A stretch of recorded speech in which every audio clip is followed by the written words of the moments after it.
Guess what we're having for supper tonight? Snails. Are you ready for that? And what's more, they're drowned in hot garlic butter. My mission in life is to make snail lovers of all of you. And I'll do it next time on The French Chef.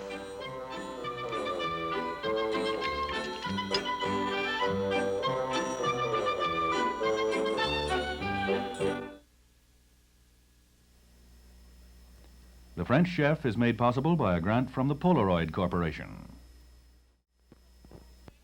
Here's the lowly snail. Children love them. It looks so pretty. Farmers dread them crawling over their broccoli. 50 million Frenchmen eat them with gusto, and so will you when you see them as great beginnings today on The French Chef.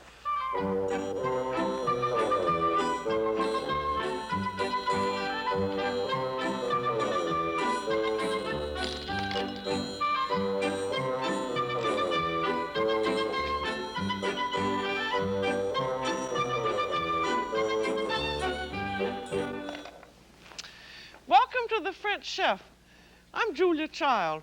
When you're having friends in for a meal and you want to give them an unusually nice dinner, you've got to set the tone and strike the right note.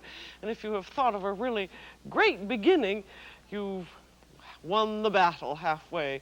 And I've got two suggestions for great beginnings. One of them is escargot à la bourguignonne, and the other one is clams en gelée.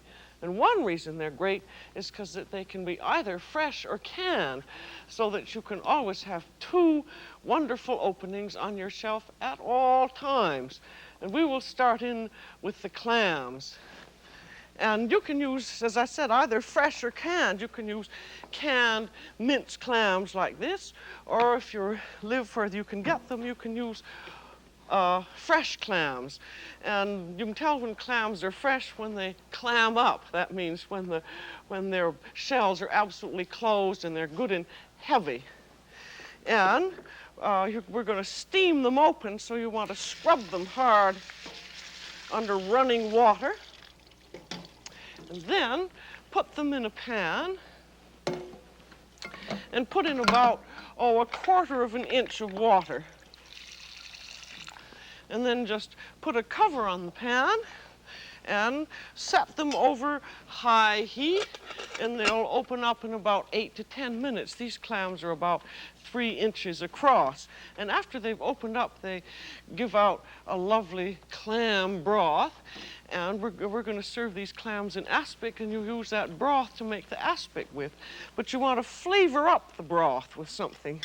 And so we will use some onions and carrots and a little bit of herbs. We're going to just make 8 clams. That'll serve 4 people. We just want about, a quarter of a cup of mixed vegetables.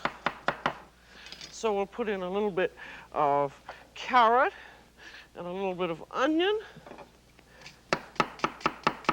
and mince them up in fairly thin slices so they'll cook quickly. And a little bit of celery is always good too. So I'll just put in a little bit of that.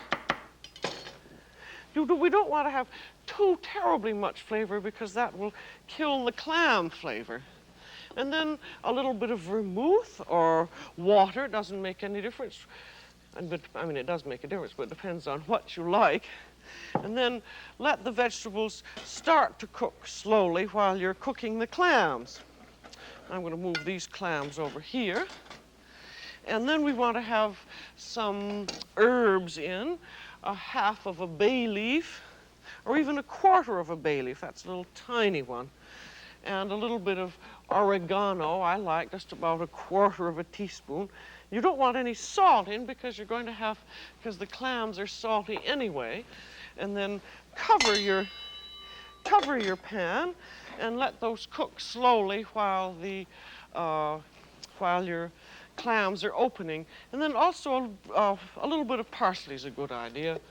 And as always, when you're using parsley for one of these mixes that you want not to color too much, you just use the stems because they have just as much flavor as the rest of the parsley.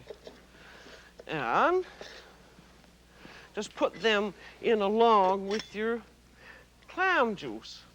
Your vegetable juice. And now we're going to turn this this clam juice into an aspic, so we also want some gelatin.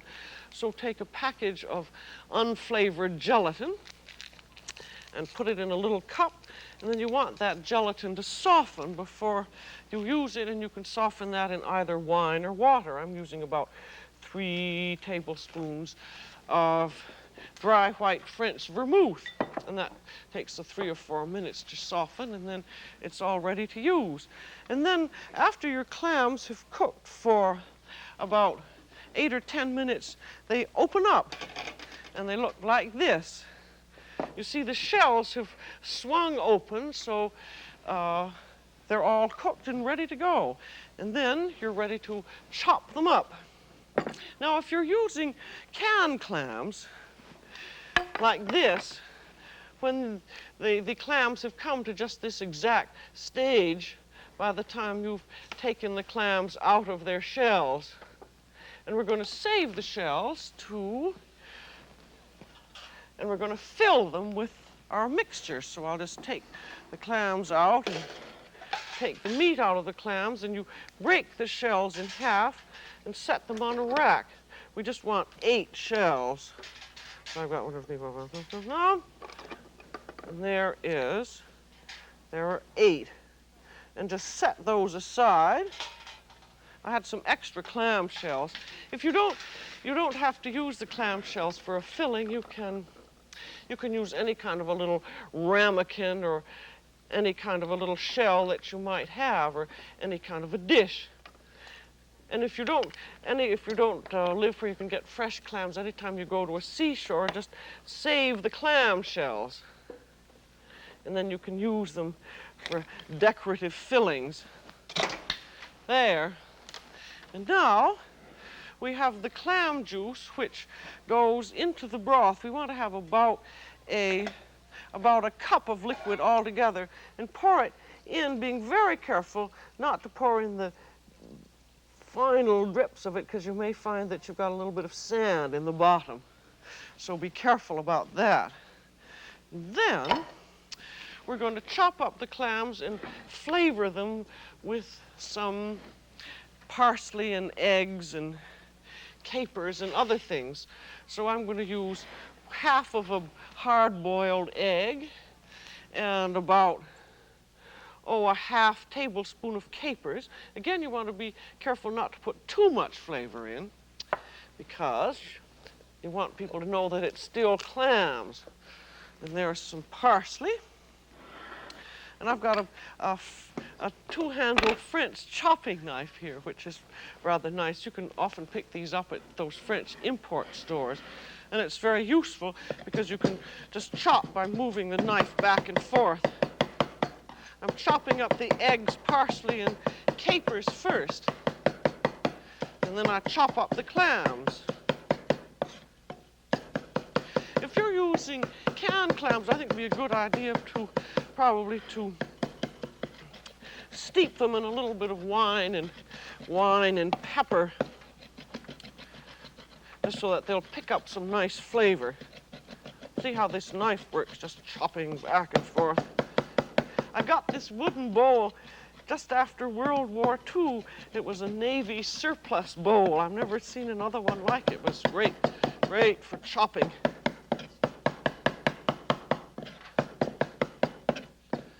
There.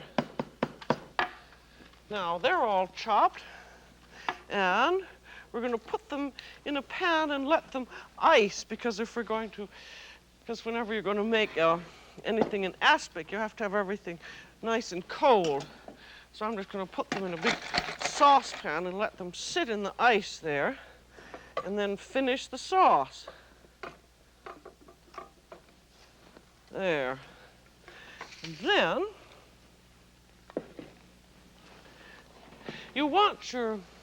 we come back to our clam juice and vegetables again, and you want that to cook for about 20 minutes to pick up all the flavor of the vegetables in the wine. And so after that is cooked for, your 20 minutes. Here's your softened gelatin. That was your one package of gelatin softened in a liquid. We used white vermouth. And then stir that around. You have to be, whenever you're using gelatin, you have to soften it first and then let it completely dissolve in a hot liquid. And you want to be sure that there are no granules in it at all. Now, if you were using clam juice, just a bottled clam juice, you would simmer the bottled clam juice and the vegetables and wine together and just proceed exactly as you were doing here. Now, after you're sure that that is all completely melted, you then pour about 2/3 cup of it into your minced clam mixture.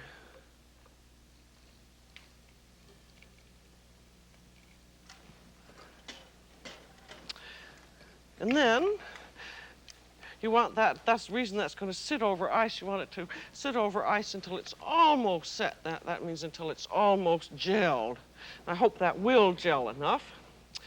And we then want to have an aspic decoration on top of the clams. So you strain the remaining. I've got here a pie plate over some ice, and you strain that remaining juice into your pie plate. And then set that over ice. And now with our clam juice here, you notice that because of the chopped clams, it's a little bit cloudy. And what you can leave it a little bit cloudy, or you can, if you want to sort of mask the cloudiness by making it a little more cloudy, pour in about a tablespoon of heavy cream. And that makes it look really quite nice. So as though it were like a French chaud-froid sauce. And then we're just going to hope that that is going to settle nicely. It should cool fairly quickly. I hope it's going to. And then I'm going to get rid of some of these things here, and then we'll be ready to fill our clams.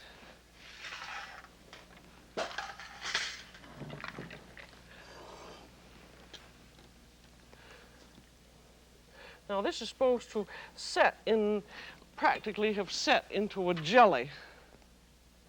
But I'm going to have to wait a few minutes because it hasn't. I'm trying to do this quickly. It'd probably take you about 20 minutes. And this would have set into a jelly. I knew this wouldn't have set quite like that, so I have another ready set one here in ice, which is exactly the same thing.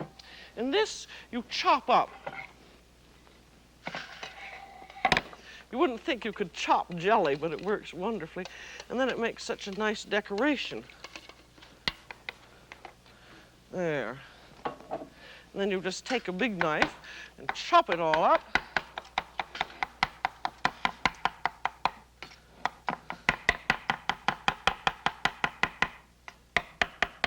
And this is a very nice thing to do, and as you see, it's awfully easy because it gives that glitter that we want on the top of the clams. Now I'll see if that recalcitrant mixture has begun to gel. Not quite.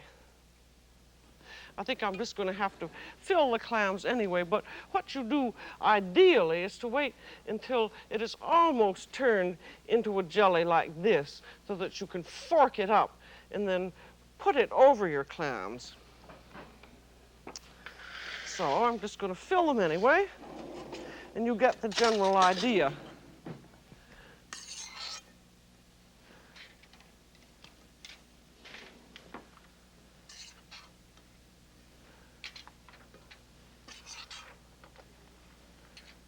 So you put about a good tablespoon or two in. If this had actually set the way it will when you do it, you can get a little more in so that it humps up.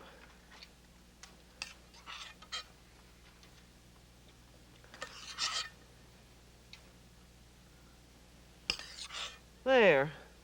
And then, to make a final decoration, you can use a mixture of sieved hard-boiled egg and parsley, which is very pretty. See, I have these clams set on a rack over a tray so that whenever you're pouring on something like this, all of your spillages go on the tray. And then, you just spoon your chopped jelly on top, and you can see how very nice it looks. You see, you have that glitter, and so everyone knows it is really clams en gelée or en aspic.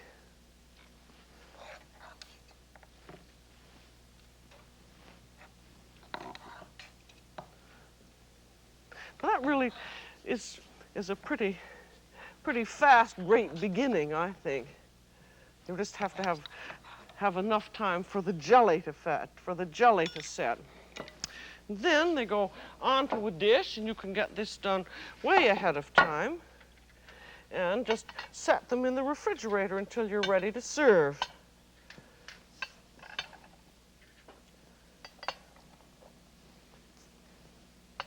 There. And that goes into the refrigerator, or if you're going to serve fairly soon, just set them aside. And now we have done that nice cold hors d'oeuvre, and we're now going to do a hot hors d'oeuvre, something that is very French indeed, and which I think you will enjoy seeing. And that's going to be les escargots à la bourguignonne. There. Now, I have a little escargot setup.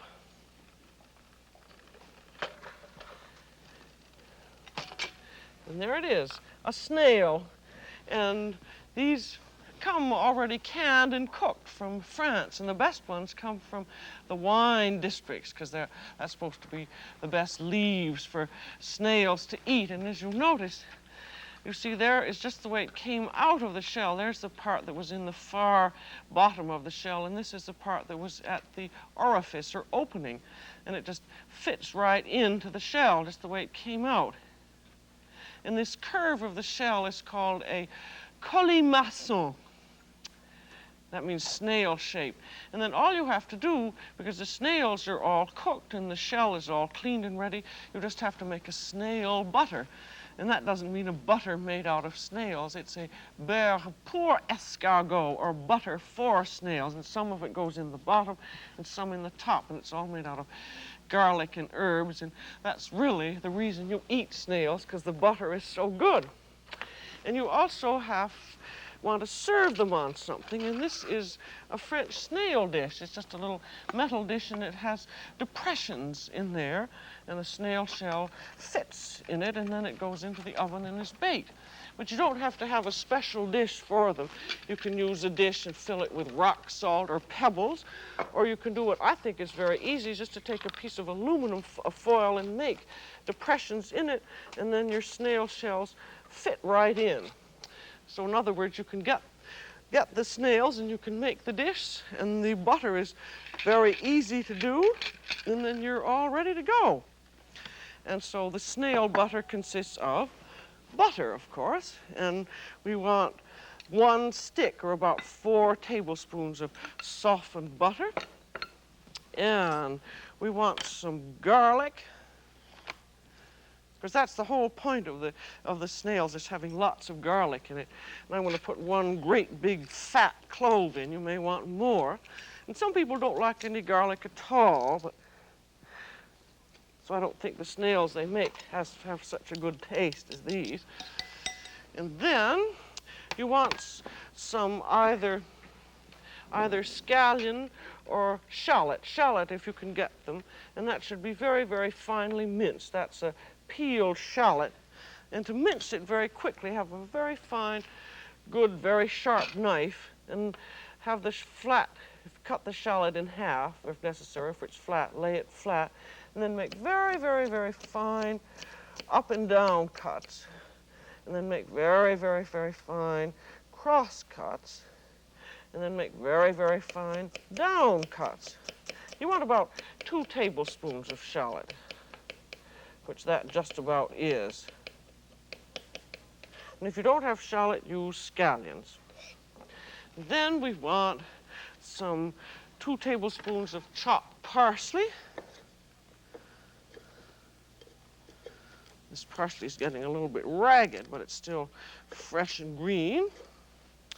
And if you have a great big knife, I seem to have used my great big knife, but just gather it all together and then just chop right down using the same method we've always used for chopping. And then take it in both hands and chop back and forth. And that should be fairly finely minced. And that goes into the bowl. And then we have a little bit of salt and pepper. About, I should say, a half teaspoon of salt and a few good grinds of fresh pepper. And then you can put in a few drops of lemon juice or a little bit of wine. I'll use some lemon juice in this instance. Now, there aren't any seeds in that small half, so I'll just put a few drops in there. And then I'm going to beat it all up. You can beat it up in the machine if you want. And this butter you want to make, whenever you're making an herbal butter like this, it's really got to sit and steep. It's very much like making perfume. The oil carries the flavor, so the oil in the butter does. And now there's one more addition you can make if you like, which some chefs like, which is to add a little tiny bit of pork fat to the butter. And their theory is that because the butter is going to go in a very hot oven, their theory is that it fortifies the butter. So you can add about a tablespoon, very, very finely minced. I just got this fat. This came off a pork chop. But I thought you'd like to see everything. And that should be minced just about into a puree. And that's just about what that is, and that gets beaten in too.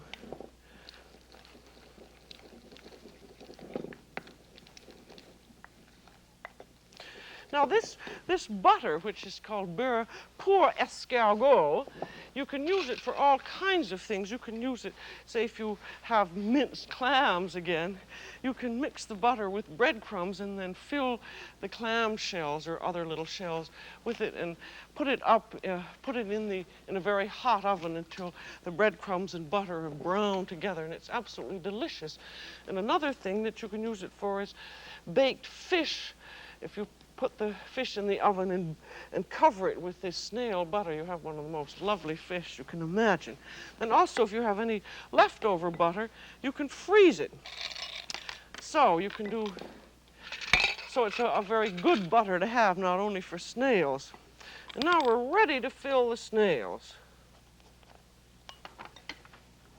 And so you take your snail shell and you put a nice gob of butter down in it. And then you take your snail, and remember to put it in the way it came out. This sort of flattish end here, this is the outside end of it. And you just push it back in there and push it down as far as you can, because the idea of this is to have just as much butter in the snail as possible, because that is the best part of it. And then it sets in its dish, whichever, if you're doing it in foil, be sure that you have the orifice or top end up so that when it goes into its hot oven, that all the butter won't fall out. And now you want these snails to pick up just as much of the butter flavor as possible. You fill them at least 2 hours ahead, or you can fill them a day ahead and refrigerate them, because the longer they've sat in the butter, the more delicious they will be. So another reason this is a nice hot hors d'oeuvre is that you can get it all done ahead of time. There. Now remember, again, put the snail in the way he came out again. If you're living in France, when you buy snails, you can buy them either fresh and go through the long process of cooking them yourself, or you buy them just like this, already filled with butter and ready to put into the oven.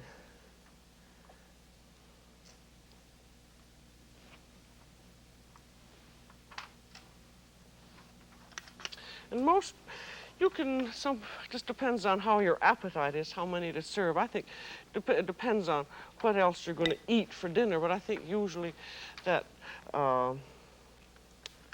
6 are enough per serving.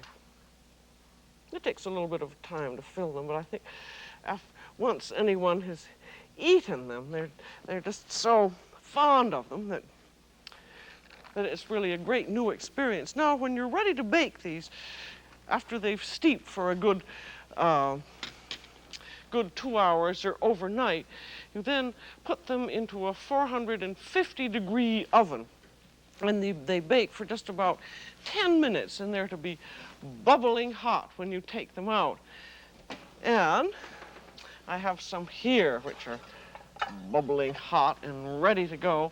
And there's such a most wonderful smell of this hot butter and the garlic and the herbs. It's just really, it's very invigorating to me. Of course, if you don't like garlic, that's just too bad. But I think once you've eaten snails, you may find that you do like garlic very much after all. And it smells really very much like a French restaurant. So we shall go in and see how all of these great beginnings look.